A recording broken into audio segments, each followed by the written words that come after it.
Alors aujourd'hui, les villes se posent la question d'arriver à concilier des enjeux assez antagonistes, si on peut dire, c'est-à-dire qu'elles doivent accueillir des populations nouvelles, elles doivent se densifier, elles doivent apporter des services toujours plus qualitatifs, mais en même temps, dans un contexte climatique qui change, avec des inondations, avec une ressource en eau qui se fait de plus en plus rare.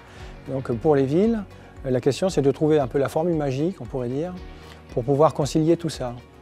C'est-à-dire accueillir plus de monde en ayant moins de ressources en eau et construire, s'étendre éventuellement dans un territoire qui est de plus en plus soumis à des risques, notamment le risque d'inondation.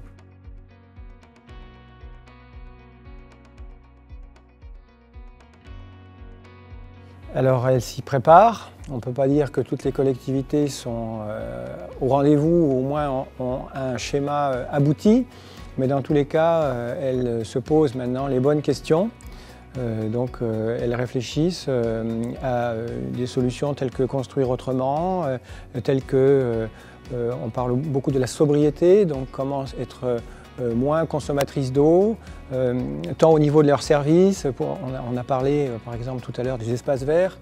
Vous voyez, les espaces verts, c'est vraiment un sujet intéressant parce que on voit bien que pour lutter contre le réchauffement climatique, il faut créer des espaces verts dans les villes, aussi pour le confort du citoyen. Et ces espaces verts, il faut les arroser. Et cet été, par exemple, il n'y avait pas d'eau pour arroser les espaces verts. Donc les espaces verts qui ont été plantés il y a quelques années, cette année, ils sont complètement secs. Donc les collectivités doivent faire face à ce genre de sujet qu'elles abordent de manière globale, mais aussi qu'elles doivent aborder de manière très concrète.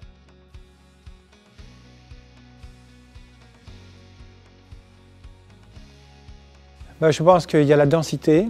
La densité, c'est une idée qui commence à faire son chemin et il faut s'y résoudre. La densité urbaine, la mixité forcément, pour éviter d'avoir trop d'infrastructures qui vont imperméabiliser. En fait, on pourrait résumer ça par finalement 3 mots qui ont été identifiés par les agences de l'eau, c'est éviter, réduire et compenser.